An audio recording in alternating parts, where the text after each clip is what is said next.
الله من قرأ الفاتحة.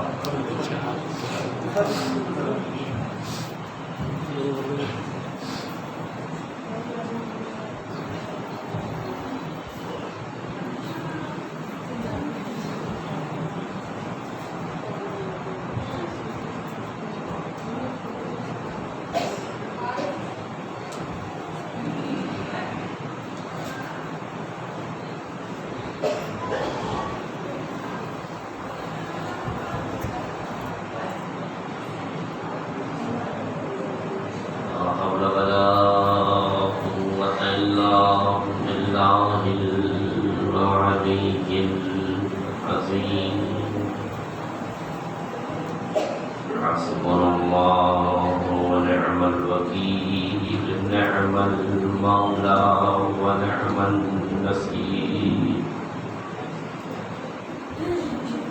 الحمد لله رب العالمين والصلاة والسلام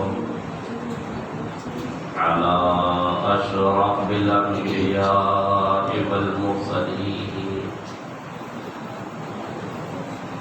الذي صاحب الطاج والمعراج والبراق والعلم رافع البلاء والوباء والقحط والمرض والكلم اسمه مكتوب مرفوع منقوش في اللوح والقلم اسمه مقدس معطر مطهر منور في البيت والحرم جميل الشيم شفيع الأمم صاحب الجود والكرم هو الله عاصمه وجبريل خادمه والبراق مركبه والمعراج سفره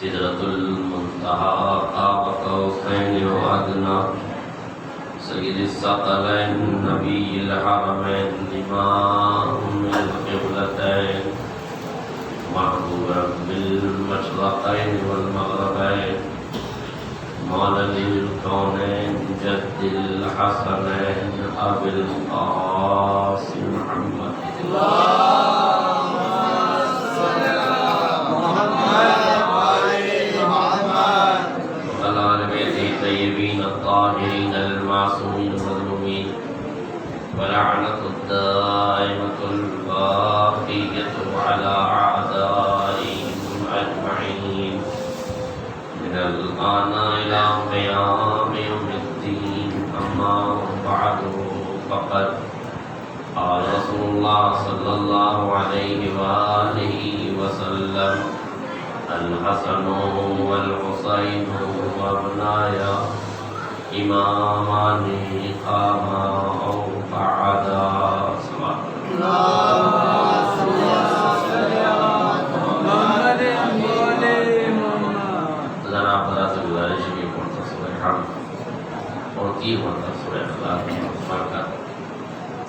استاذ الاساتذہ حجت الاسلام والمسلمین عالی جناب مولانا ابن حاجی وائد شاعر میرٹھی کی ہمارے استاد محترم خان ایک سورت فاتحہ اور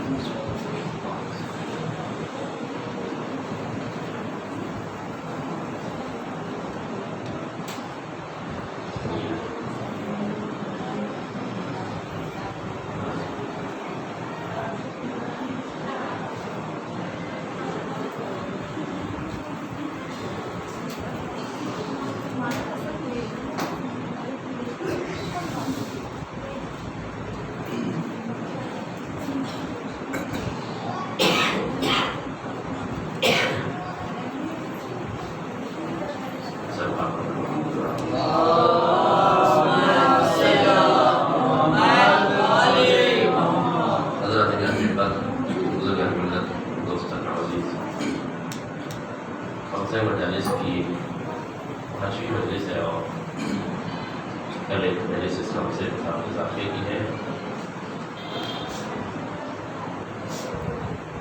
اس خمسہ مجالس کا عنوان جو رکھا گیا تو صلح اور جنگ کا اسلامی معیار، یعنی اسلامی نقطۂ نظر سے اسلامی نمائندے کو کب صلح کرنا چاہیے اور کب جنگ کرنا چاہیے۔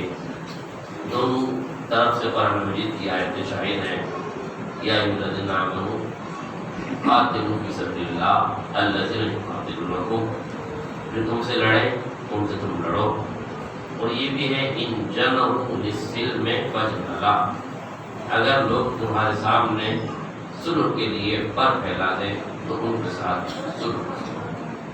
یعنی اسلام نے دونوں راستے بتائے، جو تلوار کے پر تول کیا جائے اس کے سامنے شجاعت کے ساتھ ڈٹ کے مقابلہ کرو، اور جو اپنی نظروں کو جھکا کے آپ سے صلح کا طلبگار ہو جائے تو آپ اس کے احترام کو مربوط خاطر رکھتے ہوئے اس سے صلح کریے۔ ایک سلام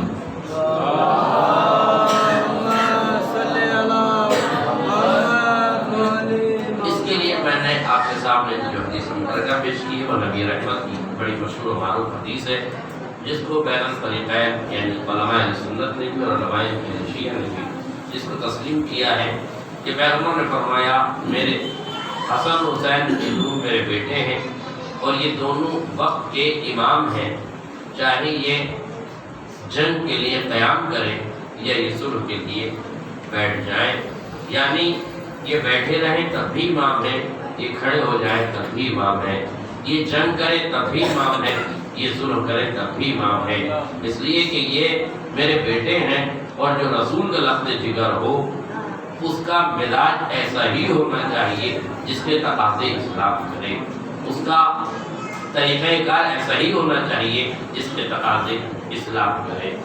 یہاں تک میں نے آپ کے سامنے چند معروضات پیش کی ہیں، اب یہاں سے میں ایک رخ کی طرف آپ کو اشارہ کرنا چاہتا ہوں، کب اسلام کا نمائندہ جنگ کرتا ہے اور کب اسلام کا نمائندہ صلح کرتا ہے، کب تک خاموش رہتا ہے اور کب اس خاموشی کو توڑ کے میدان جہاد میں آ جاتا ہے۔ نبی رحمت کی زندگی بھی صلح اور جنگ کے حسین امتزاج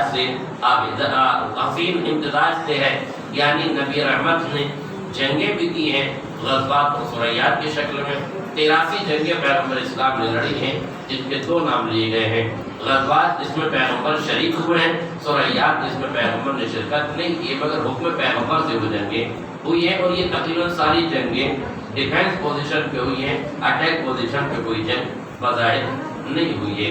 اگر خیبر کی جنگ کو اٹیک پوزیشن پہ مانا بھی جائے تو اس کے پہلے جو پس منظر ہے، جو یہودیوں نے مسلمانوں کا جینا حرام کیا ہوا تھا، بار بار تنگ کرتے تھے، تو اس کو جواب دینے کے لیے اٹیک پوزیشن پہ بظاہر یہ خیبر کیا گیا ہے، اس لیے غور کیجیے گا جتنی جنگیں اسلام میں ہوئی ہیں وہ اٹیک پوزیشن پہ نہیں ہوئی بلکہ ڈیفینس پوزیشن پہ ہوئی ہے، یعنی اسلام نے بڑھ کے حملہ نہیں کیا ہے، حملہ کرنے والے آنے والے کے حملوں کا جواب دیا ہے۔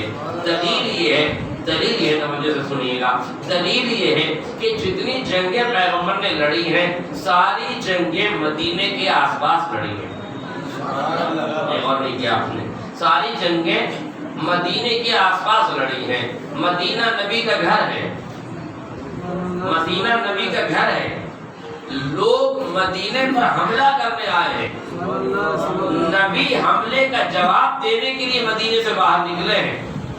دیکھیے اگر کوئی آپ کے گھروں پہ آ کے حملہ کرے تو وہ دہشت گرد ہے جو گھر پہ حملہ کر رہا ہے۔ واضح ہو جاتا ہے، ارے آپ کو بھی بات کا اچھے سے تجربہ ہے، آپ کہیں جا کے حملہ کرنے نہیں گئے ہیں،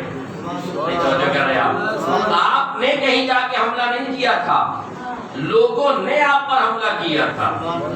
اگر ہم جا کے حملہ کرتے تو ہم دہشت گرد ہوتے، ہم پر حملہ ہوا ہے تو وہ دہشت گرد ہیں جنہوں نے حملہ کیا ہے۔ نبی مکے میں مدینے میں بیٹھے رہے، لوگ نبی کے گھر پہ آ کے حملہ کر رہے تھے، نبی نے اٹیک نہیں کیا، نبی نے ڈیفینس کیا ہے، دفاع کیا ہے، دفاع کا جواب دیا ہے، حملے کا جواب دیا ہے، توجہ کیجیے گا، حملے کا جواب دیا ہے تو یہ بات طے ہو گئی کہ دہشت گرد وہ ہوتا ہے جو کسی کے گھر پہ حملہ کرے۔ اب اگر کائنات میں لوگوں کو دہشت گردوں کی فہرست دیکھنی ہے تو وہ دیکھنا ایک دروازہ وہ ہے جس پہ نبی 6 مہینے سلام کرتے ہیں، وہی دروازہ ہے جس پہ امت آگ و لکڑیاں لا کے جمع کرتے ہیں۔ نہیں توجہ کر رہے آپ، اس کا مطلب یہ ہے کہ نبی کے مدینے پہ حملہ ہوا ہے تو حملہ کرنے والے، توجہ، حملہ کرنے والے دہشت گرد ہیں۔ جس پر حملہ ہوتا ہے وہ دہشت گرد نہیں ہوتا، جو حملہ کرتا ہے وہ دہشت گرد ہوتا ہے۔ اگر آپ یہاں تک میری بات کو محسوس کر چکے ہیں، آپ گھر میں بیٹھے ہوئے ہیں، کوئی آ کے گالیاں دینے لگے، کوئی آ کے آپ کو پریشان کرنے لگے تو آپ پر لازم اور ضروری ہے کہ نہیں، شجاعت کے تقاضے ہیں کہ نہیں، آپ گھر سے نکل کے اس کا جواب دیجیے۔ مگر آپ کسی کے گھر پہ حملہ کرنے جائیے تو یہ آپ کی طرف سے زیادتی ہے۔ نہیں توجہ کر رہے آپ، یہ آپ کی طرف سے جاتی ہے، مگر آپ پر حملہ ہو تو آپ پر زیادتی نہیں ہے۔ توجہ کیجیے گا، میں جس جملے کی طرف آپ کو توجہ دلانا چاہتا ہوں، اس کا مطلب کیا ہے کہ جو گھر میں بیٹھا رہے اس پر حملہ ہو تو دہشت گرد وہ ہوتا ہے جو حملہ کرے، وہ نہیں ہوتا ہے جس پر حملہ ہو۔ شاید یہی وجہ ہے کہ حسین ابن علی جب کربلا میں پہنچے تو بنی اسد کو بلایا، بنی اسد سے 60,000 درہم میں زمین خریدی۔ 60,000 درہم میں زمین خریدی، خرید کے حسین نے خیمے لگائے۔ نہیں توجہ کر رہے، 60,000 درہم میں زمین خریدی، خرید کے اپنے خیمے لگائے۔ اب حسین اپنے گھر میں بیٹھے ہیں، اب جو حسین پر حملہ کر رہا ہے وہ دہشت گرد ہے، حملہ حسین پر ہوا ہے، حسین نے نہیں کیا ہے۔ میرا جملہ واضح ہو جاتا ہے، تو آپ غور کیجئے میں کیا کہنا چاہ رہا ہوں۔ امام حسین گھر میں ہیں، امام حسین اپنے خیمے میں ہیں۔ اب تاریخ کہتی ہے کہ دو طرف ہو گئے نا، دو گروہ ہو گئے نا، ایک ظالمین کا گروہ، ایک مظلومین کا گروہ، ایک فاسقین و فاجرین کا گروہ، ایک اہل ایمان کا گروہ۔ نہیں آسانی سے لفظ بدلنا چاہتا ہوں، ایک طرف ظالمین ہیں، ایک طرف مظلومین ہیں، ایک طرف قاتلین ہیں، ایک طرف مقتولین ہیں، ایک طرف شمشیر چلانے والے ہیں، ایک طرف راہ خدا میں گلے کٹانے والے ہیں، ایک طرف اصحاب یمین ہیں، ایک طرف اصحاب شمال ہیں۔ ایک طرف اصحاب یمین ہیں، ایک طرف اصحاب یسار ہیں، ایک طرف قتل و دہشت گردی کرنے والے ہیں، ایک طرف امن کے پیغمبر ہیں۔ نہیں لفظ بدرو، ایک طرف اولاد سفیان ہے، ایک طرف آل عمران ہے۔ میرا جملہ واضح ہو جاتا، ایک طرف آل سفیان ہے، ایک طرف آل عمران ہے۔ ایک لفظ بدرو، ایک طرف خدا والے ہیں، ایک طرف خودی والے ہیں۔ ایک طرف خدا والے ہیں، ایک طرف خودی والے ہیں۔ خودی والے اپنے آپ پر جب حملہ کر رہے ہیں، اپنی طرف سے جب حملہ کر رہے ہیں تو گواہ بنا رہے ہیں قوم کو۔ نہیں توجہ کیا آپ نے، خودی والوں نے جب حملہ کیا تو پیسر سعد نے کہا اے قوم والوں گواہ رہنا، سب سے پہلے تیر میں چلا رہا ہوں۔ یہ خودی والے ہیں جو قوم کو گواہ بنا رہے ہیں، مگر خدا والا جب اپنے بچے کو، اپنے جوان کو میدان جہاد میں بھیجتا ہے تو ہاتھوں کو بلند کر کے کہتا ہے اللہم اشہد علی ہؤلاء القوم، پروردگار تو گواہ رہنا، میں سب سے پہلے میدان میں اسے بھیج رہا ہوں جو سیرت میں، صورت میں، کردار میں، گفتار میں، رفتار میں تیرے نبی سے مشابہ ہے۔ نہیں آپ نے توجہ نہیں کی، تیرے نبی سے مشابہ ہے۔ اس کا مطلب کیا ہے؟ خودی والے خود کو گواہ بنا رہے تھے، خدا والا اللہ کو گواہ بنا رہا ہے۔ محمد صلی اللہ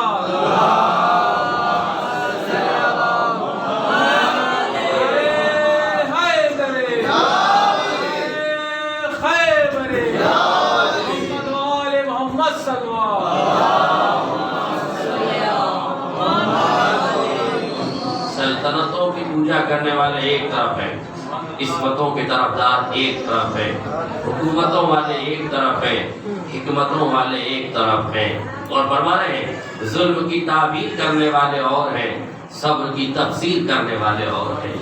یہ دو گروہ ہیں جو کائنات کو بتایا گیا ہے قاتل بھی سامنے ہے، مقتول بھی سامنے ہے، نہ قاتل پردہ راز میں ہے نہ مقتول پردہ راز میں ہے۔ اب امت کی ذمہ داری ہے، چاہے قاتلوں کی طرف چلی جائے، چاہے مقتولین کی طرف چلی جائے، چاہے شہیدوں کی طرف چلی جائے، چاہے دہشت گردوں کی طرف چلی جائے۔ ہاں تمہارا حساب ویسے ہی ہوگا، دہشت گردوں کے ساتھ جاؤ گے تو جہنم پہنچا دیے جاؤ گے، شہیدوں کے ساتھ جاؤ گے تو جنت میں مقام پا جاؤ گے۔ ایک صلوات پڑھیں محمد۔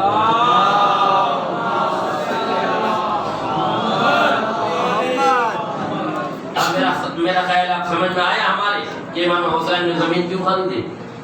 مول سجدوں کے لیے لیتے ہیں مقتل کی زمین، ہم جبھی غیر کی چوکھٹ پہ کہاں رکھتے ہیں؟ مول سجدوں کے لیے لیتے ہیں مقتل کی زمین، ہم جبھی غیر کی چوکھٹ پہ کہاں رکھتے ہیں؟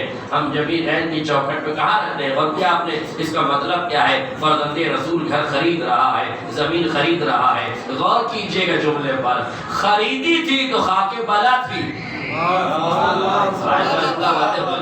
قسم خدا کی یہ خاک بلا نہیں تھی کیا؟ آدم آئے یہی ٹھوکر کھائی، نوح آئے یہی ٹھوکر کھائی۔ جب حسین سرزمین کربلا پہ پہنچے، آپ نے پوچھا اس کا نام کیا ہے تو سب نے یہی کہا ہے فرزند رسول جلدی سے اس زمین سے چلے جائیے، اس لیے کہ جو آیا ہے مصیبتوں میں گرفتار ہوا، جو آیا ہے بلاؤں میں گرفتار ہوا، آج تک یہ زمین کرب و بلا ہے۔ یہی تو کہا گیا تھا نا، یہ کرب کی زمین ہے، یہ بلا کی زمین ہے، یہ مصیبتوں کی زمین ہے۔ اس مصیبتوں کی زمین پر عصمتوں کے خیمے کیوں لگ رہے تھے؟ اتنا جملہ واضح ہو جاتا، اس مصیبت کی زمین پہ عصمت کے خیمے کیوں نصب ہو رہے تھے؟ اس بلا کی مصیبت پر حسین ابن علی جیسا مولا کیوں رکا ہوا تھا؟ کائنات کو یہی بتانا چاہتا ہے حسین ابن علی، کائنات کو یہی بتانا چاہتے ہیں فرزند رسول، دنیا ہمیں خاک بلا دی تھی، ہم نے قربانیاں دے کے اسے خاک شفا بنا دیا۔ ایک صلوات پڑھیں محمد۔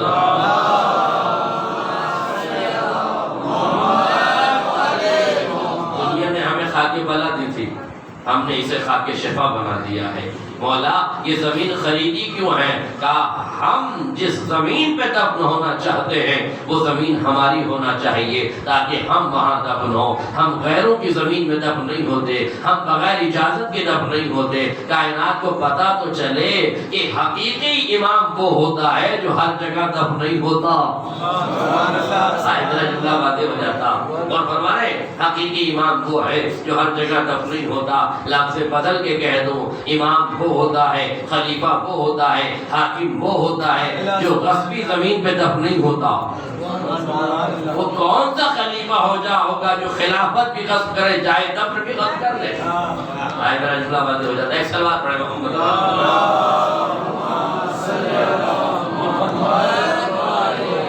لہذا حسین ابن علی نے زمین خرید کے اپنے خیام لگائے اور خیام لگا کر آپ نے امت کو بتایا حسین کسی پر حملہ کرنے نہیں گیا۔ توجہ کیجئے گا، اس کا مطلب یہ کہ کربلا کو بھی جنگ سے تعبیر نہیں کیا جا سکتا۔ آج میرا جملہ واضح ہو جائے، کربلا جنگ نہیں ہے۔ اگر کربلا جنگ ہوتی تو جنگ کے قوانین کربلا میں لاگو ہوتے۔ لیکن جنگ کا قانون کیا ہے، جنگ کا طریقہ کیا، مجھے آپ بتائیے۔ اگر کسی بچے کی کالج میں لڑائی ہو جائے، ہاں اسکول میں کالج میں کسی نوجوان کی لڑائی ہو جائے، اب نوجوان کیا کرے گا؟ پٹ پٹ کے آیا گھر میں جا کے سو جائے گا؟ یا اس کی غیرت، اس کی اہمیت، اس کا جوش اسے کہے گا کہ بدلہ لیا جائے؟ تو بدلہ لینے کے لیے کیا کرے گا؟ اپنے دوستوں کو، اپنے احباب کو جمع کرے گا کہ نہیں؟ تو کن لوگوں کو جمع کرے گا؟ عورتوں اور بچوں کو، بوڑھوں کو اور کمزوروں کو، ناتواں کو اور نہ لڑنے والوں کو، یا جوانوں کو، بہادروں کو؟ ایسے جوانوں کو اکٹھا کرے گا جو ایک لڑنے میں ایسا ہو جو 10 میں بھاری ہو؟ نہیں توجہ کرے گا، ایسے ہی تو کرے گا نا۔ اس کا مطلب کیا ہے؟ اس کا مطلب یہ کہ قانون جنگ یہ ہے کہ طاقتوں کو سمیٹا جائے تاکہ جنگ کی جائے، تاکہ جدال کیا جائے، تاکہ لڑائی کی جائے، تاکہ جھگڑا کیا جائے۔ اگر حسین ابن علی کربلا میں جنگ کے لیے جاتے تو طاقتوں کو سمیٹ کے جاتے۔ یہ تنہا مجاہد ہے جو کربلا میں جانے سے پہلے طاقتوں کو بکھیر کے جاتا۔ میرا جملہ واضح ہو جائے، بکھیر کے جا رہا ہے۔ جناب مسلم بن عقیل کی شجاعت، اللہ اللہ، دشمن کہتا ہے 500 کا لشکر اور بھیج، 500 کا لشکر اور بھیج، 500 کا لشکر اور بھیج۔ ابن زیاد کہتا ہے ارے میں نے 500 کا لشکر 5 بار بھیج دیا ہے، تم سے ایک آدمی قابو میں نہیں آتا۔ ایک مرتبہ کیا لکھا محمد ابن عاشر نے، کہتا ہے کہ کیا تو سمجھتا ہے کہ کسی بنی اور بقال سے جنگ ہو رہی ہے؟ ارے بنی ہاشم کا شیر ہے، شیر۔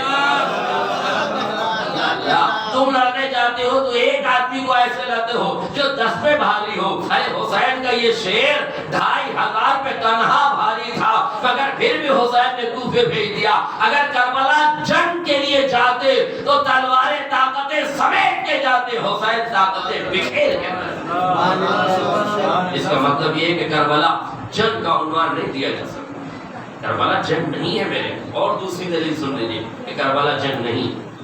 دوسری دلیل یہ ہے کہ جب امام حسین خطبہ دینا چاہتے ہیں کربلا میں تو تاریخ کہتی ہے میرا مولا گھوڑے پر سوار تھا، مگر جب فوج اشقیہ سے مخاطب ہونا چاہتا ہے کہ ان کو خطبہ دیا جائے، ان کو سمجھایا جائے، ان کو پیغام امن دیا جائے، تو تاریخ یہ کہتی ہے کہ امام گھوڑے سے اترے اور اپنے صحابی سے کہا کہ اونٹ لے کر آؤ، درد جگہ اونٹ لے کر آؤ۔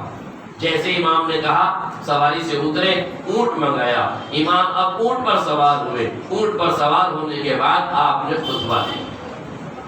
مولا آپ گھوڑے پہ بیٹھ کے خطبہ دیں یا آپ اونٹ پہ بیٹھ کے خطبہ دیں، کیا فرق پڑتا ہے؟ نہیں توجہ کر رہے آپ، کیا فرق پڑتا ہے؟ فوجی اشقیہ کو سمجھانا ہی تو ہے، اور کون سے ان کے سمجھ میں آنا ہے؟ آپ گھوڑے پہ بیٹھ کے سمجھائیں گے تب کیا ان گدھوں کے سمجھ میں آ جائے گا؟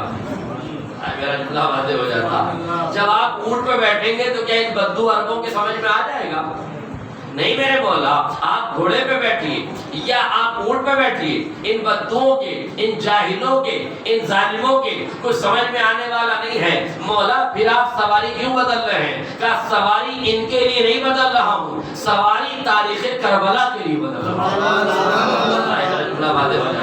تاریخ کربلا کے لیے سواری بدل رہا ہوں۔ بولا کیا مطلب؟ کہا سنو، تاریخ عرب میں جب تاریخ لکھی جائے گی، سائیکلوجی پہ کتابیں لکھی جائیں گی، جب ادبیات کربلا لکھی جائے گی، جب تاریخ کربلا لکھی جائے گی تو یہ فیصلہ بھی لکھا جائے گا حسین گھوڑے پہ سوار تھے، گھوڑے سے اترے، اونٹ پر سوار ہوئے، پھر آپ نے خطبہ دیا۔ مولا یہ تفریق کیوں ہے؟ کہ عالم عرب اس بات کو جانتا ہے گھوڑا جنگ کی سواری ہے، اونٹ امن کی سواری ہے۔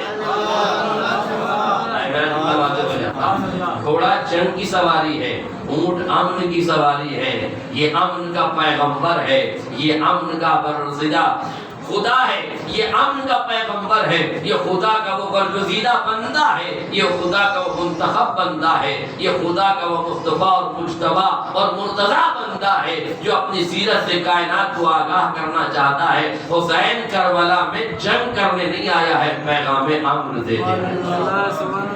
لہذا آپ نے اپنی سواری کو بدلا، سواری کے بدلنے کے ذریعے سے کائنات کو متوجہ کیا۔ تو دو دلیلیں میرے پاس ہو گئی۔ کربلا جنگ نہیں ہے، اگر کربلا جنگ ہوتی تو حسین ابن علی طاقتوں کو سمیٹ کے لے جاتے، طاقتوں کو بکھیر کے نہ جاتے۔ عبداللہ ابن جعفر طیار جیسا بہادر انسان مدینے میں چھوڑ دیا، محمد حنفیہ جیسا شجاع بہادر انسان مدینے میں چھوڑ دیا، اب جناب مسلم بن عقیل جیسا بہادر کوفے میں بھیج دیا۔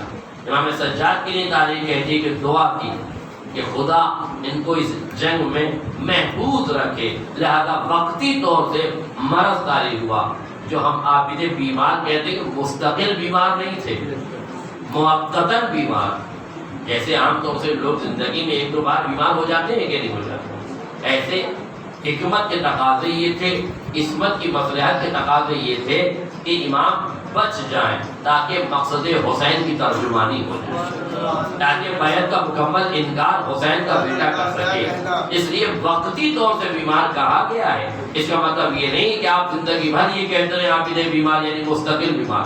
یہ اور بات ہے کہ جو عابد بیمار کہتے ہیں ان کا مقصد بھی روزانہ بیمار کہنے کا نہیں ہے، بلکہ ان کا مقصد بھی یہی ہے کہ کربلا میں آپ وقتی طور سے بیمار ہوئے تھے۔ تاریخ کہتی ہے سید سجاد اتنے بہادر تھے کہ اگر کسی کو گھور کے دیکھ لیتے تھے تو اس کے بدن میں سوزش پیدا ہو جاتی تھی۔ اتنے بہادر میرے امام تھے، مگر امام نے دعا کی تاکہ سید سجاد کو تلوار نہ اٹھانا پڑے۔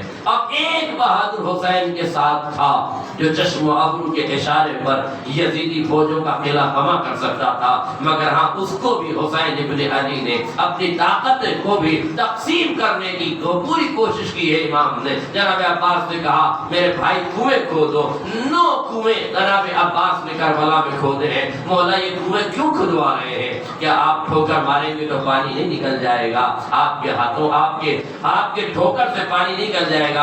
ارے جب اسماعیل کے ایڑیاں رگڑنے سے چشمہ زمزم جاری ہو سکتا ہے تو فخر آدم فخر اسماعیل کے ٹھوکر مارنے سے چشمہ شیری کیوں نہیں جاری ہو سکتا؟ پھر کنویں کیوں کھدائے جا رہے ہیں؟ کہا کنویں پانی کے لیے نہیں کھدائے جا رہے ہیں، طاقت کو صرف کرنے کے لیے کھدائے جا رہے ہیں۔ ایسے تو غور کیجیے، طاقت کو صرف کرنے کے لیے کیوں؟ تاریخ میں لکھا ہے، تاریخ میں یہ واقعہ موجود ہے کہ جب جنگ صفین میں، جملہ سن لیجیے، جب جنگ صفین میں دشمن نے گھاٹ پہ قبضہ کر لیا اور علی کے سپاہیوں کو گھاٹ پہ ہٹا دیا، اور جب مولا نے دیکھا کہ ہمارے سپاہیوں کو گھاٹ پہ ہٹا کر فرات پر قبضہ کر لیا گیا ہے، آپ نے اپنی فوج میں سے جناب عباس کو بلایا اور بلا کے کہا میرے بیٹا جاؤ میرے لال اور فرات سے قبضہ چھین لو۔ نہیں توجہ کیا آپ نے؟ فرات سے قبضہ چھین لو۔ تاریخ کہتی ہے مولا عباس نے جو شجاعت میں ارشاد فرمایا، مولا کیا فرات کو قبضے میں لینا ہے یا فرات کو کاٹ کے آپ کے قدموں تک پہنچانا؟ آئے میرا جملہ واضح ہو جائے، مولا کے چاہنے والے بیٹھے قدر کیجئے جملے کی۔ مولا فرماتے ہیں کیا صفین میں یہ جنگ ہو رہی ہے نا، قبضہ کر لیا گیا ہے نا فرات پر، امام کا یہ مجاہد کہہ رہا ہے بابا بس اتنا بتائیں کہ فرات پہ قبضہ کرنا ہے یا فرات کو کاٹ کے آپ کے قدموں تک پہنچانا ہے؟ مولا نے بازوؤں پہ ہاتھ رکھا، کہا عباس فقط قبضہ کرنا ہے، فرات کاٹ کے نہیں لانی ہے۔ حسین یہ تمنا دیکھ رہے تھے، اسی لیے کربلا میں کہا بھائی 9 کنویں کھود دو، بھائی کنویں پہ کنویں کھود دو، یہ طاقت کیوں صرف کریں؟ کہا کہیں صفین کی دبی ہوئی تمنا کربلا میں بیدار نہ ہو جائے اور عباس فرات کاٹ کر خیمے تک نہ لے آتے۔ اس لیے ضروری تھا کہ اس طاقت کو تقسیم کیا جاتا۔ 9 کنویں اس کربلا کے ریگزار پر حسین کے اس مجاہد نے کھودے ہیں، اور اس کی 9 کنویں کھودنے کے بعد بھی قوت اور طاقت کا یہ عالم ہے کہ ٹوٹے ہوئے نیزے سے فرات پہ قبضہ کر لیا ہے۔ اب غور کیجئے، جو ٹوٹے ہوئے نیزے سے فرات پہ قبضہ کر لے، اگر اس کے ہاتھ میں ذوالفقار ہوتی تو کیا فرات کو کاٹ کر حسین کے خیموں تک نہیں پہنچا سکتا تھا؟ ایک سوال پڑھنے محمد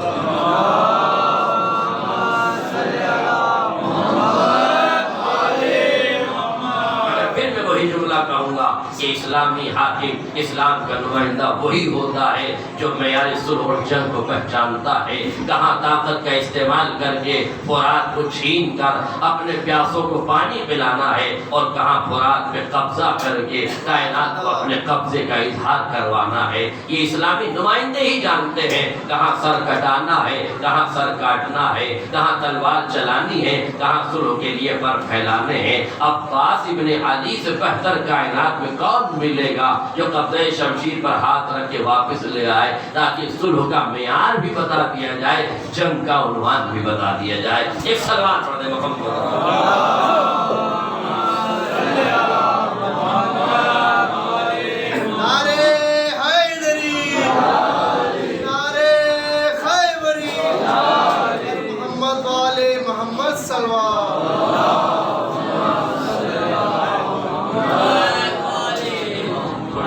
جیتی جاگتی سلوات پڑھ رہے ہیں۔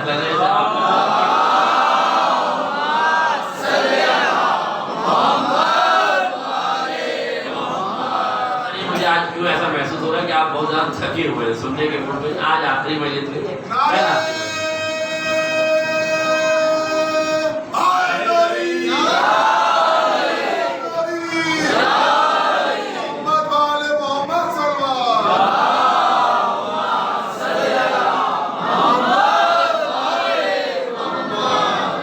جو بھی یہ کہتا ہے ایک بھائی کا مزاج سخت تھا، جنگ والا تھا، اس لیے آپ نے جنگ کی.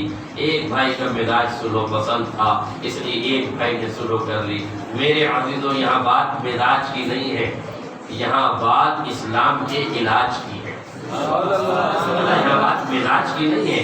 دونوں میں علی کا خون ہے، دونوں شیر فاطمہ پی کے بڑے ہوئے ہیں، دونوں کو جناب زہرا نے پالا ہے، دونوں اسلام کے آنگن میں پروان چڑھے ہیں، دونوں عصمتوں کے سائے میں پروان چڑھے ہیں، دونوں نے زبان رسالت چوسی ہے، دونوں وحی و الہام کے سانچے میں ڈھلے ہوئے ہیں، دونوں اس دہلیز میں پلے ہیں جہاں انبیاء طواف کرتے ہیں، فرشتے سلامی دینے کے لیے آتے ہیں، جبریل جیسا ملک کے حوالہ چمپانی کرتا ہے، فضہ جیسی کنیز اس گھر میں جارب کشی کا شرف حاصل کرتی ہے. یہ وہ گھرانہ ہے جہاں آل محمد نے کائنات کو درس حیات دیا ہے. یہ وہ گھرانہ ہے، اسی گھر کے پلے ہوئے حسین بھی ہیں، اسی گھر کے پلے ہوئے حسن بھی ہیں. لہٰذا دونوں کے مزاج میں فرق نہیں ہے، بلکہ اسلام کے علاج کی ضرورت تھی. جہاں ضرورت پڑی وہاں صلح کی گئی، جہاں ضرورت پڑی وہاں جنگ کی گئی. یاد رکھیے گا، اگر امام حسین کو صلح کرنا ہوتی تو امام حسین بھی وہی کرتے جو امام حسن نے کیا. اگر امام حسن کو جنگ کرنا پڑتی تو امام حسن بھی وہی کرتے جو امام حسین نے کیا ہے.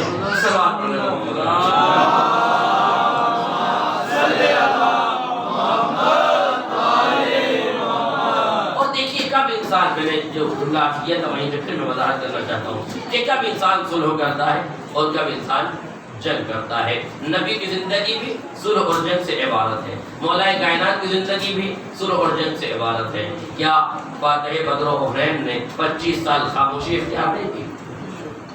تو جو فاتح بدر و حنین تھا، جو صاحب ذوالفقار تھا، وہ 25 سال خاموش کیوں رہا؟ نہیں، جہاں جنگ کی ضرورت تھی وہاں تلوار اٹھائی.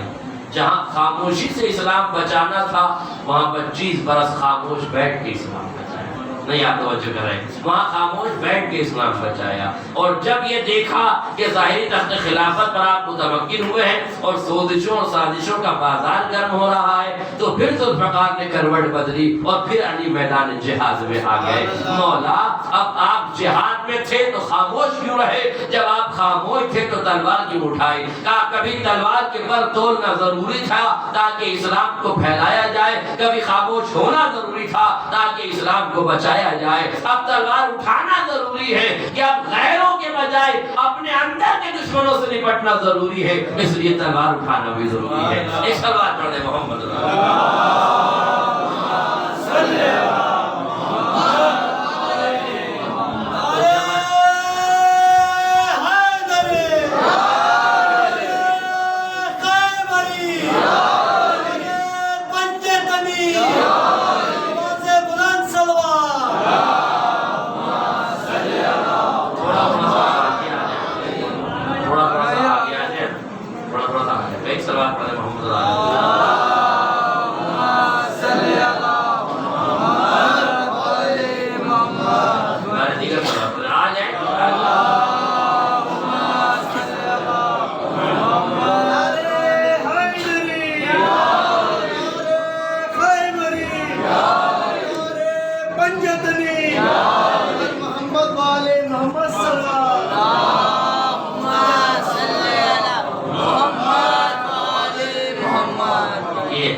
بڑھنے میں نہیں شرمانا چاہیے. کہ جو قوم آگے بڑھنے میں شرماتی ہے پھر وہ پیچھے رہ جاتی ہے. لہٰذا آگے بڑھنے کی جب کہا جائے تو بڑھ جائے. حد سے آگے بڑھنے کی تھوڑی کہہ رہے ہیں، صرف آگے بڑھنے کی کہہ رہے ہیں نا. اور نبی نے یہی کیا تھا، جو آگے بڑھ گئے تھے انہیں پیچھے بلایا تھا، تو جو پیچھے رہ گئے تھے ان کا انتظار کیا تھا کہ وہ آگے آتے رہے. تب جب اعتدال پہ جب مجمع جمع ہو گیا تھا تب ولایت کا اعلان کیا تھا. تو ولایت کا اعلان کیا ہی جاتا ہے جب مجمع اعتدال پر آ جاتا ہے. ایک صلوات پڑھیں محمد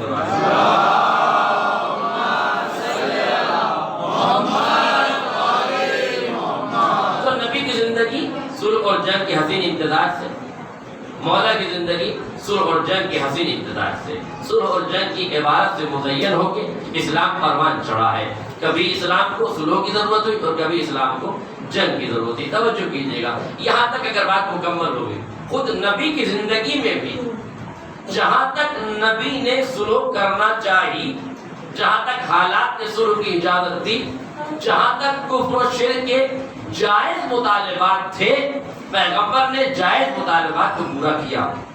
کفار مشرکین نے آگے کہا، یا نبی اللہ آپ ہمارے خداؤں کو نہیں مانتے، ہم آپ کے خدا کو نہیں مانتے، چلیے ایک فیصلہ کر لیتے ہیں، ہمارے خدا 360 ہے، آپ کا خدا ایک ہے، ٹھیک، ہم سب مل کے آپ کے خدا کو مان لیتے ہیں، ہمارے لیے آسان ہے، آپ ہمارے 360 خداؤں کو مان لو۔ پیغمبر نے کہا میں خدا منوانے آیا ہوں، خدا ماننے نہیں آیا ہوں۔ ہاں، میں تمہارے خدا ماننے نہیں آیا ہوں، میں اپنے خدا کو منوانے آیا ہوں، اس لیے کہ تمہارے خداؤں کی 3 مصیبتیں ہیں۔ یہ توجہ کیجیے گا اور سمجھیے گا اس جملے۔ صلوات پڑھ محمد صلی اللہ علیہ وسلم۔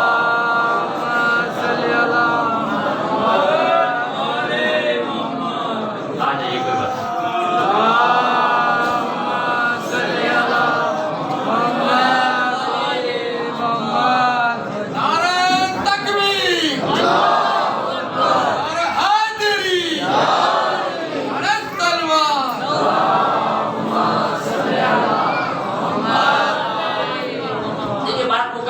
لکم دینکم، پیغمبر نے فرمایا ایسا ہے، لکم دینکم ولی دین، نہ تم میرے خداؤں کو مانو گے نہ میں تمہارے خداؤں کو مانوں گا، اس لیے تم اپنے دین پہ رہو، ہمیں اپنے دین پہ رہو۔ قل یا ایھا الکافرون، ہے نا، پورا سورہ ہے قرآن مجید کا۔ پروردگار ان کافروں سے کہہ دو، قل یا ایھا الکافرون لا تعبدوا نہ، جس کی تم عبادت کرتے ہو اس کی میں عبادت نہیں کر سکتا، جس کی میں عبادت کرتا ہوں اس کی تم عبادت کرنا ہی نہیں چاہتے، لہذا اب فیصلہ یہ ہے لکم دینکم ولی دین، تمہارا دین تمہارے ساتھ ہے، ہمارا دین ہمارے ساتھ ہے۔ بتائیے پیغمبر اسلام نے 360 خداؤں کو کیوں نہیں مانا؟ کہا تمہارے خداؤں کی مجبوری یہ ہے کہ جب تک بٹھاؤ گے نہیں بیٹھیں گے نہیں۔ آئے میرا جملہ واضح ہو جائے، جب تک بٹھاؤ گے نہیں بیٹھیں گے نہیں، جب تک مانو گے نہیں بنیں گے نہیں، اور جب تک کھلاؤ گے نہیں کھائے گا نہیں۔ آئے میرا جملہ واضح ہو جائے۔ اور تمہارے خداؤں کی ایک سب سے بڑی چیز یہ ہے کہ تمہارے خدا نہ بولتے ہیں نہ کچھ کہتے ہیں، خاموش رہتے ہیں۔ یہی کفر کی عادت تو پڑی رہی لوگوں کی اسلام کے لانے کے بعد تک، اور انہوں نے کہا کہ رہبر ایسا ہونا چاہیے جو نہ روکے نہ ٹوکے اور نہ کچھ بولے۔ نہیں کہا جب میرا جملہ واضح ہو جاتا، نہ قوم کو ٹوکے نہ قوم کو روکے نہ قوم سے کچھ بولے، خالی بت بن کے بیٹھا رہے اور خدائی کرتا رہے۔ پیغمبر نے کہا میرا خدا بے نیاز ہے، اسے پوری کائنات مانے تب بھی وہ خدا ہے، نہ مانے تب بھی وہ خدا ہے۔ تمہارا خدا محتاج ہے، وہ بے نیاز ہے۔ یہ بات کیا آپ نے، تمہارا خدا محتاج ہے، وہ بے نیاز ہے، لہذا تمہارے دین تمہارے ساتھ۔ پیغمبر نے ان سے کوئی جھگڑا کیا، کوئی لڑائی کی، ان سے کہا میدان میں آؤ؟ نہیں، سیدھا سا مطالبہ تھا۔ انہوں نے کہا ہمارے خدا مانیے، ہم آپ کا خدا مان لیتے۔ پیغمبر نے اس مطالبے کو ٹھکرا دیا، کہا لکم دینکم ولی دین، تمہارا دین تمہارے ساتھ، ہمارا دین ہمارے ساتھ، تم اپنی جگہ خوش رہو، ہم اپنی جگہ خوش رہو، نہ تم تلوار لے کے آؤ نہ ہم تلوار لے کر آئے۔ بات ختم ہو گئی، اچھا مطالبہ تھا۔ یہ صلح کا عنوان ہوا کہ نہیں ہوا؟ لیکن اب اور کیجیے گا، عیسائی کب سے ہیں؟ نبی رحمت کے آمد سے 500 سال پہلے۔ اس زمانے کو نہج البلاغہ میں زمانے فطرت کہا گیا ہے۔ فطرت کا کون سا زمانہ ہے؟ جس زمانے میں کوئی نبی نہیں آیا بلکہ عیسیٰ کے حواریون نے مرحلے کو سنبھالا۔ اور کہہ رہے ہیں آپ توجہ کیجیے گا، 500 سال تک عیسائی کس نظریے میں قائم ہے کہ عیسیٰ اللہ کے بیٹے ہیں، ہے نا؟ جب نبی رحمت کا دور آیا تب پیغمبر اسلام نے ان کو سمجھایا کہ بھئی عیسیٰ اللہ کے بیٹے نہیں ہیں، عیسیٰ اللہ کے نبی ہیں۔ انہوں نے کہا صاحب بغیر ماں کے پیدا ہوئے ہیں؟ کہا آدم تو بغیر ماں اور باپ کے پیدا ہوئے۔ جب بغیر ماں باپ کے پیدا ہونے والا بچہ اللہ کا بیٹا نہیں ہوتا تو بغیر باپ کے پیدا ہونے والا بیٹا کیسے ہو سکتا ہے؟ اور فرمائے متعدد دلیلیں، تاریخ کہتی ہے، روایت کے فقرے یہ ہیں، تاریخ میں یہ لکھا ہے کہ نبی رحمت نے تقریباً 60 آیتیں ان کو سنائی، 60 آیتیں، جس میں یہ بات کی کہ عیسیٰ اللہ کے بیٹے نہیں ہیں، عیسیٰ اللہ کے بندے۔ مگر ان کا کوہنا فرسودہ پرانا عقیدہ یہ تھا کہ عیسیٰ اللہ کے بیٹے ہیں۔ 500 سال سے یہ مانتے چلے آ رہے ہیں، اور کیجئے گا 500 سال سے مانتے چلے آ رہے ہیں۔ کسی عقیدے کو مانتے چلے آنا اس کی صحت کی دلیل نہیں ہے۔ واضح ہو جاتا، مانتے چلے آ رہے ہیں، یہ دیکھو کہ عقلی اور شرعی نقطہ نظر سے ٹھیک ہے کہ نہیں۔ مانتے چلے آ رہے ہیں 500 سال سے۔ نبی رحمت آئے، 60 برس تک پیغمبر نے ان کو سمجھایا، 60 آیتیں سنائی اور تقریباً 59 برس تک ان کو سمجھایا۔ مباہلہ کس سن میں ہوا؟ سن 9 ہجری۔ کب ہوا؟ میرے بچے یاد رکھیں، کب ہوا مباہلہ؟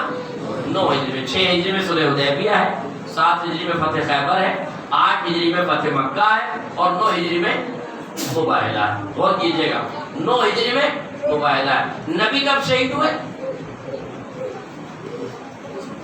مجلسوں کے سننے کا فائدہ ہے، جب ہم تاریخ شہادت تو کتاب سن بھی آتے تھے۔ 11 ہجری میں نبی کی وفات کب ہوئی؟ 28 رجب، 28 صفر سن، یاد رکھیے گا 28 صفر سن، بہت بچے بولے 28 صفر سن 11 ہجری۔ غدیر کب ہوئی ہے؟ یار ناوے ایسے لگتا ہے بھائی۔ غدیر کب ہوئی ہے؟ 10 ہجری میں، 18 ذی الحجہ سن 10 ہجری، 18 ذی الحجہ سن 10 ہجری سے لے کر اور 28 صفر سن 11 ہجری تک کتنے دن ہیں؟ تقریباً 2 ماہ محرم اور صفر کا پورا مہینہ اور 12 دن، یہ تقریباً 70-75 دن ہوتے ہیں۔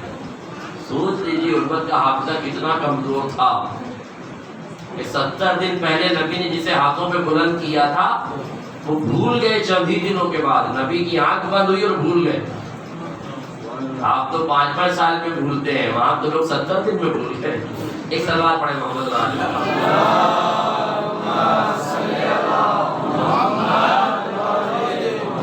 اور فرما رہے 9 ہجری میں مباہلہ ہوا۔ بس میں نے ختم کی گفتگو۔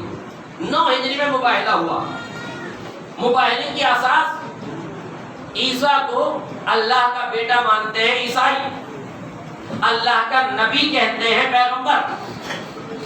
60 آیتیں سنا دی۔ نبی رحمت کی شہادت 11 ہجری میں ہوئی، 9 ہجری میں مباہلہ ہوا۔ اس کا مطلب ہے نبی اپنی زندگی کے 61 برس تک انہیں سمجھاتے رہے۔ 63 برس کی عمر تھی جب آپ کی شہادت، اتنی عمر تھی پیغمبر اسلام کی شہادت کے بعد 63 برس۔ 63 برس کی عمر ہے، 63 63 برس کی آپ کی عمر ہے۔ 61 برس تک نبی عیسائیوں کو یہ سمجھاتے رہے کہ عیسیٰ اللہ کے بیٹے نہیں ہیں، بیٹے نہیں ہیں، بیٹے نہیں ہیں، بیٹے نہیں۔ کتنا سمجھایا؟ 61 سال پیغمبر نے سمجھایا۔ اور کیجئے پھر سے میرے جملے پر، یعنی 40 سال جو خاموشی کے ہیں پیغمبر پر، وہ بھی عیسائیوں کو تو سمجھانے کی ہے نا، عیسیٰ اللہ کے بیٹے نہیں ہیں، عیسیٰ اللہ کے نبی ہیں۔ 61 برس تک نبی نے سمجھایا مگر ان کے سمجھ میں نہیں آیا۔ جب 9 ہجری میں مباہلہ پیغمبر نے کیوں کیا؟ اس لیے کہ کفار و مشرکین نہیں بلکہ یہ عیسائی پیغمبر کے پاس آئے اور نبی سے ایک مطالبہ کیا، ہم تو عیسیٰ کو اللہ کا بیٹا مانتے ہیں، آپ بھی عیسیٰ کو اللہ کا بیٹا مانیے۔ جیسے ہی نبی رحمت نے یہ سنا، چہرے پر آثار غضب نمایاں ہو گئے۔ ہے تو رحمت للعالمین مگر اس مطالبے سے پیغمبر غضبناک ہو گئے۔ اتنے دنوں تک میں اس لیے سمجھا رہا تھا کہ تمہارا دین تمہارے ساتھ تھا، میرا دین میرے ساتھ تھا، مگر اب تم نے اپنے حدوں سے تجاوز کر کے اسلام کے گریبان پر ہاتھ ڈالنے کی کوشش کی ہے۔ جب تک کفر و نفاق اپنے دائرے میں رہتا ہے، اپنے سرکل میں رہتا ہے، تب تک اسلام کا نمائندہ برداشت کرتا ہے، مگر جب کفر اپنے دائرے سے نکل کر اسلام کے گریبان پر ہاتھ ڈالتا ہے تو اب پیغمبر فرماتے ہیں، پیغمبر کہتے ہیں، اللہ کا حکم آتا ہے، اے پیغمبر ان سے کہہ دو میدان میں آ جاؤ، تم اپنے بیٹوں کو لاؤ، ہم اپنے بیٹوں کو لائیں، تم اپنے نفسوں کو لاؤ، ہم اپنے نفسوں کو لائیں، تم اپنی خواتین کو لاؤ، ہم اپنی خواتین کو لائیں، مل جل کے مباہلہ کریں۔ اے پیغمبر جب 61 برس تک آپ نے سمجھایا، 2 سال اور سمجھا دیجئے، کہا نہیں اب یہ ہم سے مطالبہ کرنے آئے۔ ہو جاتا تو کفر جب تک اپنے دائرے میں رہتا ہے، اسلام کا نمائندہ